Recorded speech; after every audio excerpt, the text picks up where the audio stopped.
This video is on covalent bonding and the differences between ionic compounds and covalently bonded substances. So covalent bonding, as we've talked about before, is where electrons are shared. And they're doing this again in order to achieve an octet of electrons. They're trying to become more stable. That's the reason why atoms bond. Now, remember that this all has to deal with whether they steal electrons in ionic or share electrons in covalent, has to deal with the attraction for the electrons that each atom has. In ionic, you have something where it is where you have one atom, usually a nonmetal, which is way more attracted to the electrons than your metal would be. And so the electron is just pulled off of the metal, and the nonmetal will take that electron away from it. That develops the ions, and that's what holds an ionic compound together. In covalent, you don't have one element that has way more attraction for the electrons than another one. It might be a little bit more, so they can't actually make ions. They can't pull the electron off. So they're going to have to share. Now, they can share equally or not. And so if they do not share those electrons equally, and the electrons spend more time with one atom than another, then you're going to have a polar covalent bond between the two atoms. And the molecule itself is going to end up with partially charged ends or poles. And so you get like a slight negative or slight positive. And the one molecule that we know to this point that is a polar covalent molecule is water. We also looked at nonpolar covalent bonds. This is where the electrons are shared equally. And our example from that one was chlorine gas. The two chlorines have the exact same attraction for the electrons. And so they end up sharing those electrons equally. And that's a nonpolar covalent bond. Now, covalent bonds occur between nonmetals. So they're all going to be on that right side of the black stair-step line on the periodic table. Now, ionic compounds form between a metal and a nonmetal, like NaCl. Na is a metal, chlorine is a nonmetal. And so now what we're going to be able to do as we learn how to name everything is you've got to know your first question that you're going to have to ask is, what type of bonds do we have? Because that's going to determine which way you name a particular substance. If it's a metal and a nonmetal, it is ionic. If it's all nonmetals, then it is going to be covalent. And remember, hydrogen, even though it's to the left of the black stair-step line, is very much a nonmetal. Covalent bonds or covalently bonded atoms are referred to as molecules. And you think about water molecules. That's how we refer to them. Things that have ionic bonds are called compounds. So we'll also use the term to distinguish, or those terms to distinguish between the two. Okay, so now I have kind of a little exercise here where we're going to try and decide what type of bonds occur between two atoms just by looking at the elements that are involved. So ionic or covalent, and see if you can figure these out. So here I have SrCl2. This one is going to be, you've got strontium right here, and you've got chlorine right here. So it's a metal and a nonmetal. So this is ionically bonded. The next one, SF6. You've got sulfur and fluorine. These are both nonmetals, so these would have covalent bonds between them. NH3.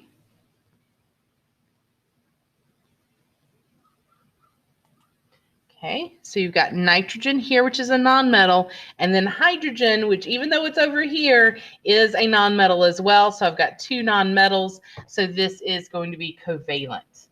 And if you notice that substance, this is called ammonia, which is in Windex. It can also be in hair dye. And most people will associate it with cat pee. It's actually in all urine, but you know, cats use a litter box. So if you have a cat, you know the smell of ammonia. And it looks very similar to a polyatomic ion that we've been studying, ammonium. which just has an added hydrogen and a positive charge.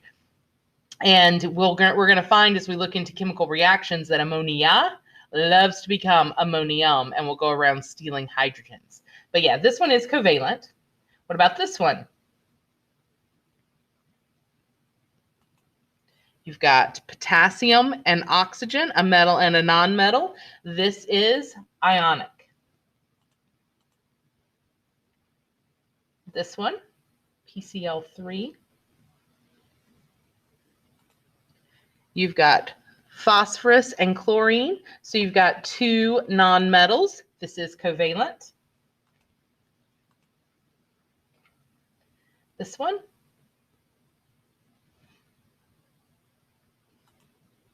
You have magnesium and you have sulfur, so a metal and a nonmetal. This is ionic. All right, now this last one that I have here is not ionic or covalent. It starts with hydrogen, so it is an acid. This is hydrogen and a polyatomic ion. This is not a polyatomic ion that you have memorized, but it is one that is in your reference tables. So by memorizing the most common few, we can go to where we actually recognize, hey, this is something weird. It must be a polyatomic ion, and I need to look it up. So if we were to look this one up on our reference tables, we find that it is bromate. And so HBr03 is hydrogen and a polyatomic ion. We named the polyatomic ion. 8 changes to ic. So this is bromic acid. Good. A little bit of practice in there. All right. Now, a comparison of ionic compounds to molecular substances, or things with ionic bonds versus things with covalent bonds. So molecules are going to have lower melting and boiling points than things with ionic compounds. Most molecular substances are going to be gases or liquids at room temperature. So they are surrounding us right now. You've got oxygen gas, you've got hydrogen gas, you've got carbon dioxide, all these molecules that make nitrogen gas that make up the air around us are molecules. Water is a liquid at room temperature. Whereas most things with ionic bonds are solids at room temperature. Now, if the substances get really big, then they're going to be a solid at room temperature, and we'll talk about that a little bit later on. So molecules do not form electrolyte solutions. So their solutions do not conduct electricity. And the reason that they don't is because there are no ions present. And for something to conduct electricity, there has to be something charged to move or connect the electrical current. So we're going to look at two different substances, ionic versus covalent. So ionic, again, are called compounds, and we're going to use table salt, sodium chloride, as our example here. And then for covalent, these are called molecules, and we're going to use table sugar for this one. So this is sucrose. You'll notice it's all non-metals. Here we have a metal and a nonmetal. All right, but this molecule is actually pretty big. It's got a lot of atoms in there, and that's why table sugar is a solid at room temperature. Okay, so if we look at the properties between these, and as we can compare them, in ionic, they have higher melting boiling points. Covalent, those melting and boiling points are much lower. In ionic, most are hard brittle solids at room temperature, while covalent, most are gases or liquids at room temperature. And in ionic, they are going to form electrolyte solutions because their ions split apart. Water gets in between these ions and will break that crystal lattice. And so you have sodium ions and chloride ions floating around in solution. And those can conduct electricity. Covalent molecules do not form electrolyte solutions because there are no ions. It's not ionic. It doesn't split up into ions. You just separate the molecules and you get a lot of these floating around in water. Okay, so next I have a video of two different experiments kind of proving at least two of these. The first one is the melting and boiling points.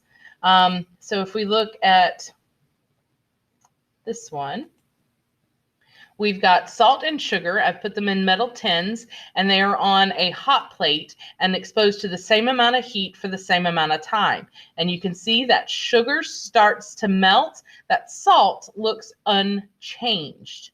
All right, so covalent molecules, covalently bonded molecules, have lower melting and boiling points than those with those ionic substances. Now let's talk about the electrolytes. Okay, so what I have here in this video is a conductivity tester.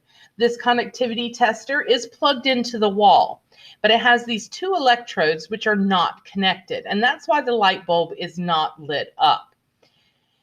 If I were to put this in a solution that had ions in there that can move around, so a solution of an ionic substance, then those ions could travel from one electrode to the other and complete the circuit. And when that happens, the light bulb lights up because the circuit is complete. If I were to put this in a solution that has a dissolved non-electrolyte or a molecule in there, there are no ions to conduct electricity.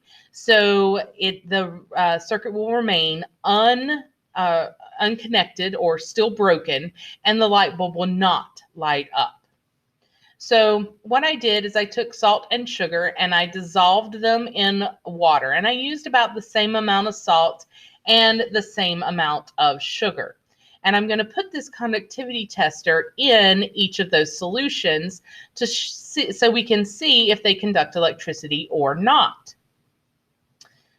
So there are my solutions. And first we're going to go with sugar, and we'll put those two electrodes in sugar, and you'll see that the light bulb does not light up. The connection is broken, and there are no charged pieces to connect that circuit.